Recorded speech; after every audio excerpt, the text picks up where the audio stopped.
Welcome to our channel. Today we how to subscribe to QuickBooks Online subscription step by step clearly. Open your web browser and navigate to the QuickBooks Online website. Look for the Sign Up or Start Free Trial button on the homepage and click it. Select the QuickBooks Online plan that best fits your needs. Review the features of each plan to make an informed choice. Once you've selected a plan, click on the Buy Now or Select button. You will be prompted to enter your email address. Make sure to use an email you have access to and will check regularly. Next, create a strong password for your account. Confirm your password by re-entering it in the designated field. Click on the Create Account or Next button to proceed. Fill out the necessary personal and business information on the following page. This may include your name, company name, business type, and address.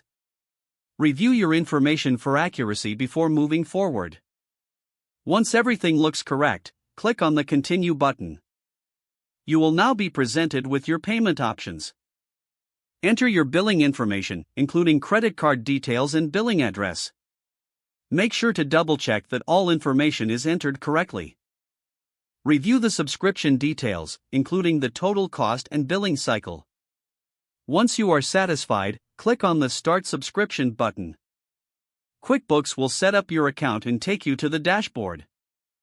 Follow any additional prompts to set up your business account details. If the page does not load, refresh the browser or try again in a private or incognito window. Make sure you are using the correct email address, then retype it carefully to avoid small typos. If your password is not accepted, use the Reset option and create a new strong password you can remember.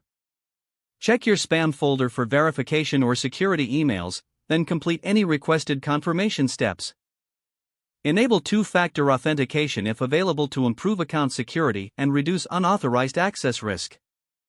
After signing in, review your profile details so your contact information and settings are accurate and current. If you see an error message, note it down and try again after restarting your device and internet connection. Don't forget to like this video and subscribe to our channel for more step-by-step tech guides.